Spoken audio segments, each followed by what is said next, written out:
Welcome to Queer News Tonight. This is the world's first and only LGBTQ daily news television show, broadcasting live and available on demand on your favorite streaming channels. Analytics company vidIQ has certified the Queer News channel as the world's most popular LGBTQ streaming news show. Our queer stories have reached over 10 million views. We are proud that Queer News Tonight has more YouTube subscribers than any other LGBTQ brand in Florida. We thank you for watching and supporting our voice in the LGBTQ community. There is no other news program in the LGBTQ world like Queer News Tonight. It is Thursday, May 22nd. We are live and literally out of the closet and into the headlines. So many of your important stories we'll tell this evening on Queer News Tonight.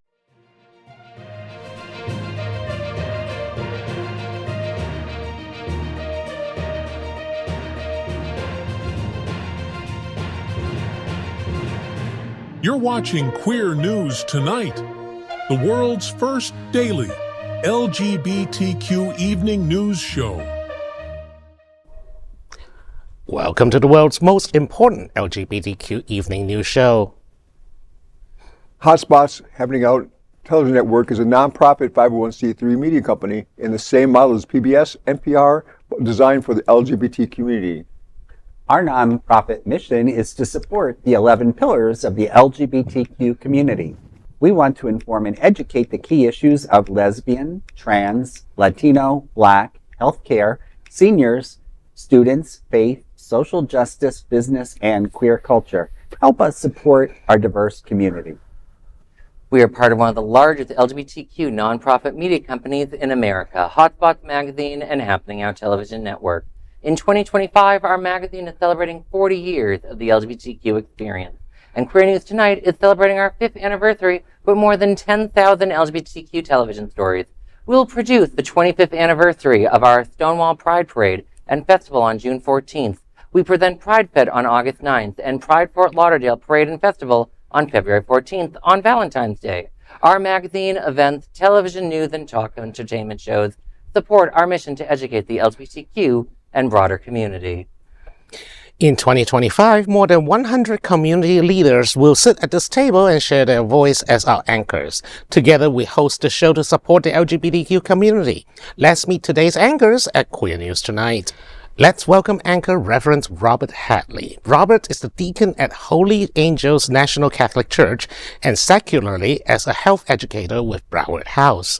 In addition, Robert is one of Hotspots Happening Out event managers and photographers. Welcome, Robert. How are you doing today? Excited to be here. Let's welcome anchor Larry Farver.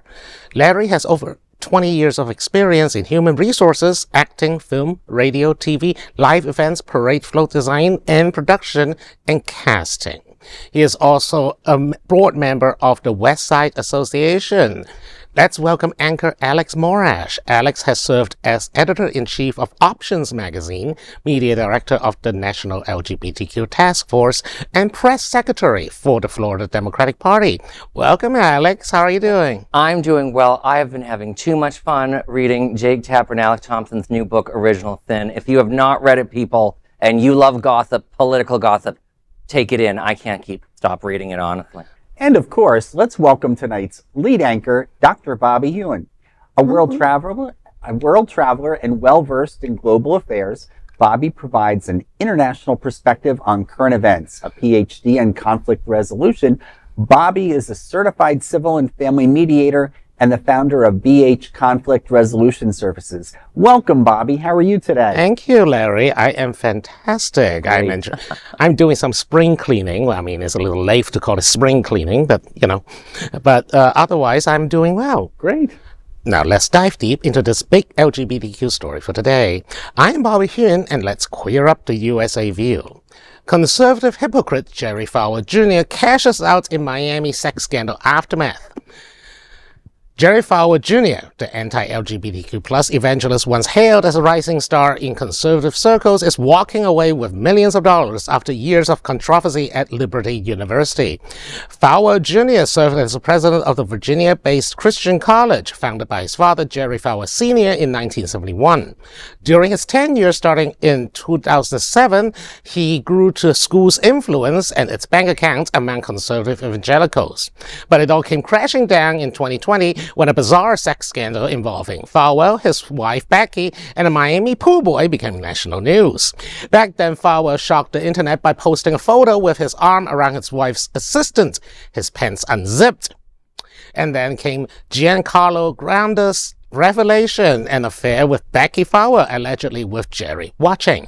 The Falwells denied Jerry's involvement but admitted to the affair. Despite a public downfall from Grace and being banned from the campus, USA Today reports Falwell Jr. will now receive about $15 million, including $9.7 million in retirement payout and $5.5 million in legal settlement, even after returning $440,000 in disputed expenses. Meanwhile, Liberty continues to uphold its ban on same-sex relationships, calling them unbiblical.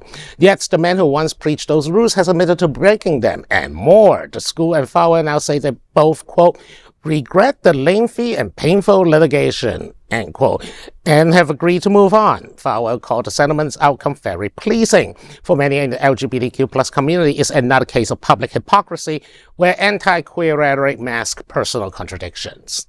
Well, that comes as no surprise. And also, I just want to remind everyone that even before Junior took over, Jerry Falwell and Liberty University are extremely anti-LGBTQ. Falwell Sr., along with Pat Robertson, God rot his soul,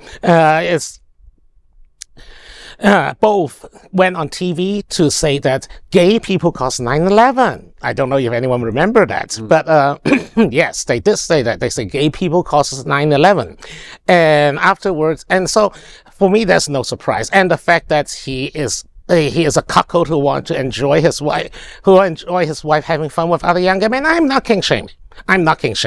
I mean, we all have our different kinks. But the problem is that you promised to obey by the rule of your own institution and you violated them. So therefore, it's like, so therefore, the higher standards apply to you. I hear you, but most cuckolds like to be shamed in public, so I think it's perfectly fine to go after him like that. When I'm looking at this story, it's so much money he gets as a golden parachute, but that unfortunately is so common in universities today, where these presidents get all this money. It's one of the rare times that Donald Trump and I exist that higher education is so out of control. I just think it is out of control for very different reasons. But this is just another example that, any school that charges these sorts of wild tuitions, tens of thousands of dollars to go to Liberty University, they're tax-free. I don't know why they or all the other schools that charge these exorbitant amounts of money give these huge payouts to terrible college presidents, why they get to be taxed. Well, go ahead. Well, I was going to say, I mean, the hypocrisy, again, we talk about this often on the show. And you look at our leadership from our president on down, and it's okay for them to be forgiven, and grift. Yes, and then they come out like a golden boy, and people forgive them, but they don't forgive people in our community for being our authentic selves. And that's the one thing that has always bothered me, especially in my growth as a gay man, the hypocrisy of religion. And it's been one of the things that's been hard for me to associate with the church. I mean, thank God for a church like Sunshine Cathedral, but I've been in other churches where, being told or controlled is very sensitive to me. And it's a great point, because, I was thinking of Miami, Andrew Gillum didn't get a $10 million payout after a similar in my opinion, a far less extreme situation than this guy's situation. This story like this makes me ashamed to be a Christian. I've been an ordained minister for a long time in Metropolitan Community Church and now Holy Angels National Catholic Church. I'm openly gay, queer, HIV positive, dating a beautiful black transgender woman. I will tell that story from the mountaintops. I do frequently. I'll be telling that story at IML this Sunday. It is important to tell the truth. And the biblical story is Christianity is telling your truth. You got to love one another as you love yourself. If you can't love yourself, you're doing something wrong. He's violating the integrity of loving himself. I feel sorry for his inability to accept who he is and to share that message with other people.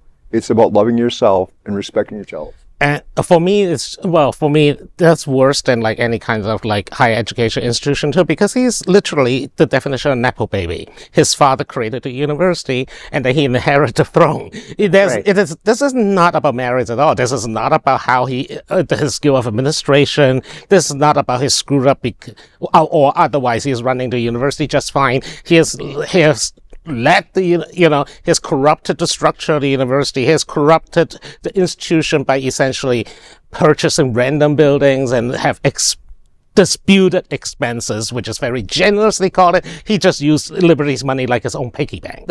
Something to remember, though, is Nepo babies is a very big part of Ivy League college culture and college culture. How many legacy admissions? George W. Bush really deserved to go to Yale, everybody? Well, that is a big LGBTQ story for today. There's no other queer nonprofit media platform like this in the entire world. Support our LGBTQ stories by subscribing and sharing Queer News Tonight. Now let's dive deep into this big LGBTQ story for today. I'm Reverend Robert Hadley, and let's queer up entertainment. Pedro Pascal's rainbow pole licking wins queer fans. A new video of Pedro Pascal is taking the internet by storm, giving LGBTQ fans a reason to smile. The beloved Last of Us actor posed an Instagram carousel capturing the behind-the-scenes of fun of the HBO set. One of the carousel slides is a now viral clip of Pascal dancing behind a DJ booth and pretending to lick a glowing rainbow pole. Was it pretending? Pascal didn't explain the moment, but fans believe the video is from a rap party celebrating the end of his role as Joel Miller, as the images show a giant clapboard reading The Last of Pedro, Season 2. Surrounded by hearts and a huge printout of hot dogs. Very phallic.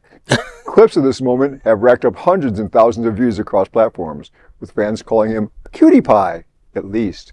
Writing sometimes the prettiest princess is a 50-year-old white man. While Pascal keeps his romantic life private, he's an outspoken LGBTQ ally.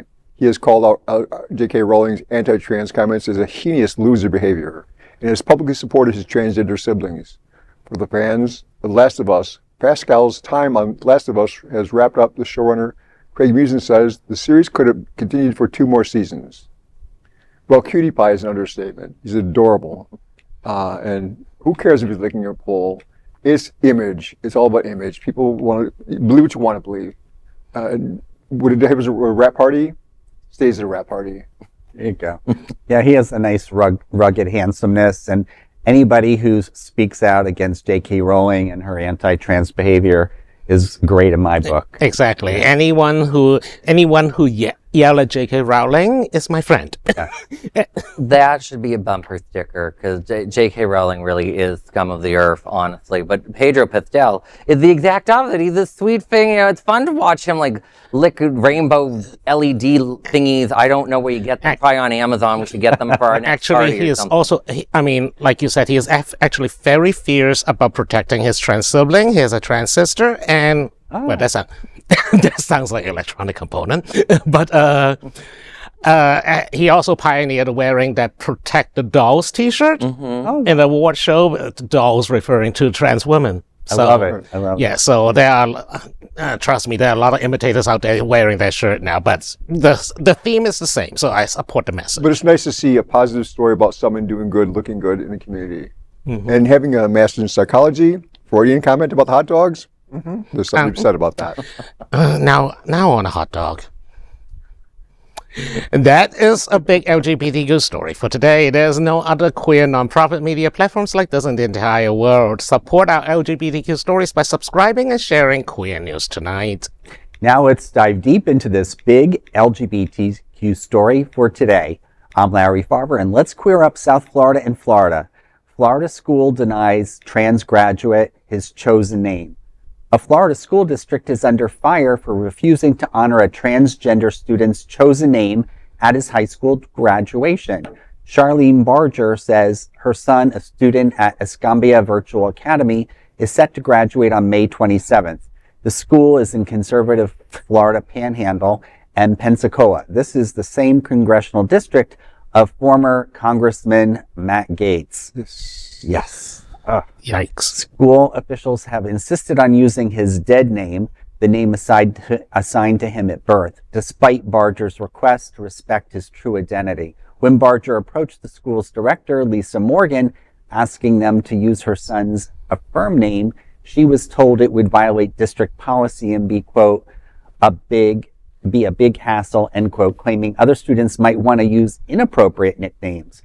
Escambia County Superintendent Keith Leonard defended the decision, saying, quote, it's been our practice to announce fully legal names as they appear on birth certificates and diplomas at commencement ceremonies, end quote. But Barger has pushed back, saying, quote, he has been referred to by his chosen name by administrators, teachers, and students at the school for 3 years. It may seem like a small moment to those calling the names, but for those students on the stage, it's everything, end quote. The mother added, quote, it's about a student standing tall, hearing their name called, and walking proudly across that stage. To deny that moment is to deny their identity, end quote. This decision comes as Florida continues to pass anti-trans legislation, including bans on gender-affirming sports participation and changes to passport gender markers for the LGBTQ community. Moments like these are not small. They are everything, and Queer News Tonight continues to ask, why does this always seem to be Florida? Well, I don't know. I'm an ex-New Jerseyan. I've been here almost 6 years here in Florida. I used to make New Jersey jokes. Now I'm here and they're getting jokes in Florida. But unfortunately, you see behavior like this. And as a trans ally and a supporter of a trans women-owned production company and staunch supporter in the community, this type of thing is just crazy. How can you compare kids' nicknames that would be inappropriate? That's the whole point of controlling a school, having control over what's going on and respecting people's identities. But I will say this. I mean, I do not support the school district's decision at all, but I believe that the school district's hands are tied. I believe that it is now mandatory in Florida for trans people to put a name with their dead names, because you cannot change your name you cannot use your chosen name due to the fact that Ron DeSantis, the Republicans, have basically want to erase anyone who is trans. So I understand the school's position. They might have an uphill battle to climb, and obviously they don't want to lose funding. If Ron DeSantis heard about it and decided to slash the county school, public school funding by whatever and give it to religious charter schools. A diploma is not a legal document. It's the recognition. You can't get it in an airplane. You can't use it to buy alcohol. It's a name. Person's chosen name should be on there. I actually went by the nickname RJ for a long time. I had a job at Port Everglades that had high security clearance. I had to stop using the RJ as a nickname. It doesn't make a difference. The name I have, Robert, is my real name. My girlfriend's name is Carvel. I'm glad she was born with that name, so she doesn't have to worry about that stuff. But I know people who have that mark or were concerned about changing their name. There's a reason it's a dead name. The person no longer exists. The person's transitioning, they transition to a whole new person. We celebrate the beauty of the person who they are. What's on their birth certificate is not who they are anymore. No, as someone who's been a substitute teacher, my parents have been teachers, my first question on this is, I don't think it's about the stuff that you're bringing up, Bobby. I think they literally they put the legal name on the diploma, and they don't want to deal with the logistics of having the name on the diploma be different than the name they call out. Or when you say, well, we can make an exception for trans students, like, I think it's possible to make an exception for trans students, but at the same time, it's like schools really can't say yes to one student and say no to another for no reason, and that's a legitimate part of this argument. But like, my bigger question of all this is, I'm glad that they have not been dead naming him in school for the last 3 years, but that also makes me ask, why haven't the family started moving forward on changing the legal name? Because like, how are you going to handle the logistics of applying for college? Because the transcripts has to match the name on the FAFSA and the federal like student loan stuff and applying. So like, your diploma can't be different than what you're submitting to the school. That's college. Can you even change? Can you even change your name? You can change your legal name in Florida. It's a court proceeding, and you do need to be fingerprinted. But if you want, it can be done. It can be done. I work with that a lot. And normally I would say, if they transitioned in the last year, I'd say it's a little different. Maybe the school could make an exception. But if this has been known for 3 years, like, once going to college, there's also going to be an issue for legal documents. I'm imagining the students at the age where they have a driver's license, what name is on their driver's license? Shouldn't they be able to have the name that they want on their driver's license as their legal name? And, if they're under 18, it's their parents' responsibility to get the name changed. Well, Back to another point of view I have is name changes, biblical. Conservatives are very biblical. Saul's name was changed to Peter. And that name stuck. It became St. Peter. So, upon my rock I will build his church. When Jesus said that. So Jesus changed names and it stuck. Well, let's keep it that way. Wherever the young man is going to go, I hope that he is going to college in a nice blue state where he can actually live his authentic self, get the gender changes on his driver's license in that state, and leave Florida behind. Now, that is a big LGBTQ story for today. There's no other queer nonprofit media platforms like this in the entire world. Support our LGBTQ stories by subscribing and sharing Queer News Tonight. Now, let's dive deep into this big LGBTQ story for today. I'm Alex Morash, and let's queer up gay culture. Leather, consent, and a swastika. Is there a Nazi problem in kink culture? The International Mr. Leather competition is one of the most beloved gatherings for kinksters across the globe, a celebration of leather, love, and lifelong friendships. The world-class leather competition is underway in Chicago, but this year, the community is grappling with a disturbing controversy. Dirk Danner, a longtime fixture of IML and a co-founder of the Tom of Finland Foundation, was removed as a judge after images surfaced of him wearing Nazi regalia. The backlash was swift. Danner stepped down from his role at the foundation which he co-founded in 1984 with Touko Lasanen, the original Tom of Finland, and one of the most influential gay erotic artists in history. The foundation apologized, affirming it does not support hate in any form. Still, the damage was done. Pup Diego Onks, Mr. Bullet Leather 2024, and the first to post the images said, quote, "The first time I saw the photos a few years ago, they made me extremely uneasy and uncomfortable. I mentioned it to others in the Los Angeles leather scene, and most people brushed it off," end quote. But when he saw Danner would be a judge at this year's IML, he decided to make a Facebook post, and when IML removed Danner just 12 hours after the post, Onk said, quote, "For once, I felt like our voices were heard." The scandal that has forced many in the leather scene to ask hard questions. Tom of Finland's art is iconic, but Laksanen's admitted some inspiration came from SS uniforms. What began as queer subversion of masculine power now walks the razor-thin line between fantasy and fascism. Patrice Stonebanks, a leather veteran and business leader, said, quote, "Consent is the ethical line," end quote. And Danner crossed it, not just in what he wore, but in exposing others to painful imagery without consent. Queer News Tonight executive producer Al Ferguson spoke to a key leader of the Wilton Manors leather community about views over fascist imagery. He spoke on the condition of anonymity, of confidentiality, saying, quote, "It is a dirty little secret. Like log cabin Republicans, there seems to be a contradiction with many in the gay community, support of fascist symbols and imagery. It's confusing. How can you be gay, celebrate who you are, then celebrate those that labeled us in World War II and put us in concentration camps," end quote. In the end, this moment may be a reckoning, not for the kink itself, but for how the community ensures its joy remains a refuge from the forces that once sought to erase it. This has been a very hard story to look at. And, I've struggled with issues of, one, there is this idea that, a lot of gay men, especially white gay men, are or love Nazism, and a lot of Nazis were gay. And I always have to remind people that, a lot of straight historians are the ones that push that narrative, and it is a dirty history in this country of marginalized groups being alleged to be associated with inappropriate views. How many times did we hear that the black community is homophobic? And I'm always like, that's the most racist statement I can think of, to just assume an entire community is homophobic. But at the same time, Danner's imagery, he had a freaking swastika on his vest, and I'm like, what are you doing? But I think, at the end of the day, Alexander Shaves of Out magazine put it best when he wrote in March, quote, "Tom of Finland did what many queer artists before and after him have done. He took an image of power, which were in his day militaristic men in uniforms, and queered them. In doing so, he subverted fascist.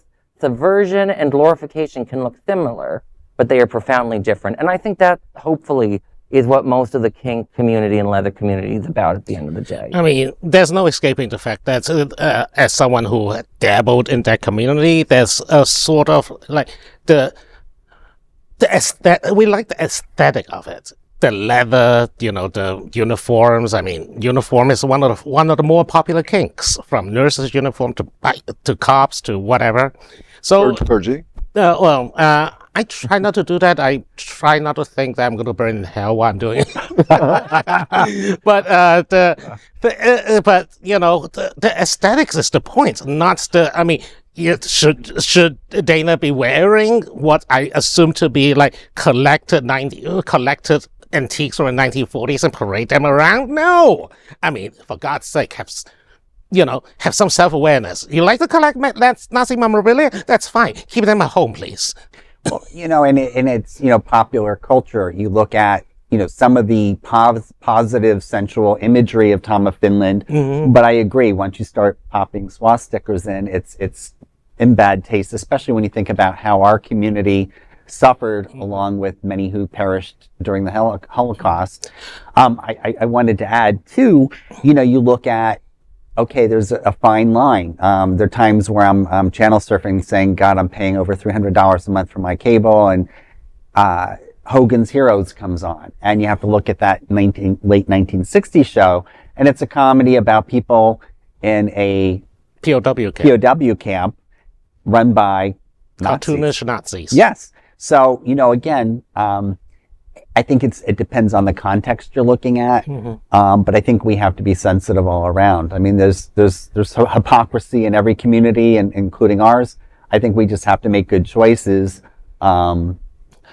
I think it's more jarring. I think part of it more jarring is that Dana was, the co-founder of the Tom of Finland Foundation, yes, and the fact that he's such high profile in the leather community. If it's just a small creator somewhere else, we probably would have never paid it any notice. But the fact that it's one of the icons, like Tom of Finland basically inspired the aesthetic of the Leatherman out there.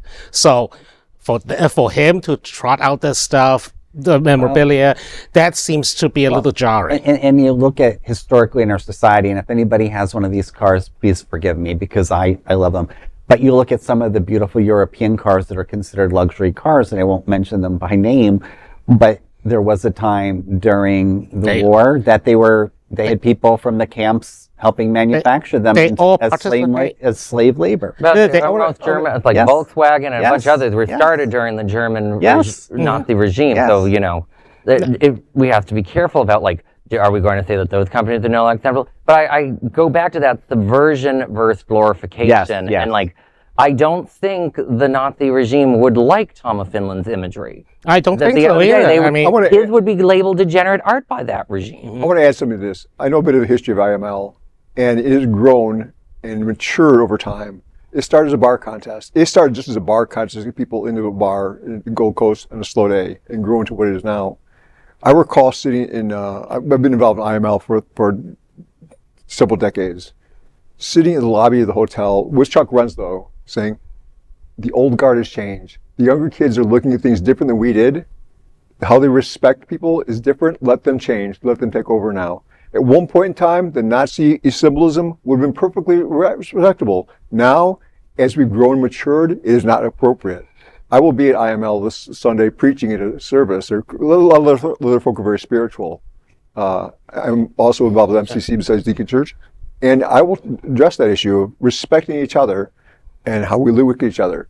IML has grown and matured, and this is an appropriate response to this. I think that's also just a sign of the times, because, ever since 2017, let's just say, for obvious reasons, that, Nazi imagery has become more popular on the far right again. It is no longer parody. It is now literally, they are defining it. They're marching up and down the street. They're terrorizing black neighborhoods. And so it makes it much less acceptable for us to basically adopt the imagery. I think my question with all of it is, there's a difference between, like, the guys with the swastika, the clear, Nazi imagery, and, like, the leather uniform guys with, like, the leather hat. Like, it's semi-inspired from like the masculine concepts of both Nazi Germany era, but also like American World War II and Soviet Union. Like, are those the same in the same group as the clear Nazi? Like, I would say the clear Nazi stuff is very different, but the hyper masculine imagery in military uniform has been a standard throughout any kind of culture. I mean, yes, the Nazi used it, the Soviet Union used it. What do you think? What do you think when they put fatigues on Sylvester Stallone for like True Blood or whatever that movie about like redeeming Vietnam with AK-47s was? I mean, they are all basically hyper masculine imagery with a military uniform on, no matter what the flag is. Well, that is the big LGBTQ story for today. There's no other queer non-profit media platform like this in the entire world. Support our LGBTQ stories by subscribing and sharing Queer News Tonight. Those are today's headlines from Queer News Tonight. These anchors represent the best of our LGBTQ community. If your community is important to you, share this news with your friends and family. Join the conversation in your favorite streaming platform. Queer News Tonight is the only live LGBTQ digital television show in the world that is out of the closet and into the headlines. We need your support. If our community is to grow and then thrive, we must tell our stories and bring them to the attention of the broader world. This is the only place in the world that tells these type of LGBTQ stories in motion and sound. That is the Passionate Hotspots magazine, Happening on Television Network, and Queer News Tonight. I'm your anchor, Dr. Bobby Huen, and on behalf of these LGBTQ anchors, the anchors of Queer News Tonight, including Reverend Robert Hadley, Larry Farver, and Alex Morash. We will see you daily at 8 p.m. To our LGBTQ world, we hope you will join us by embracing love, generosity, bravery, be transformative, and queer. Good night. Good night.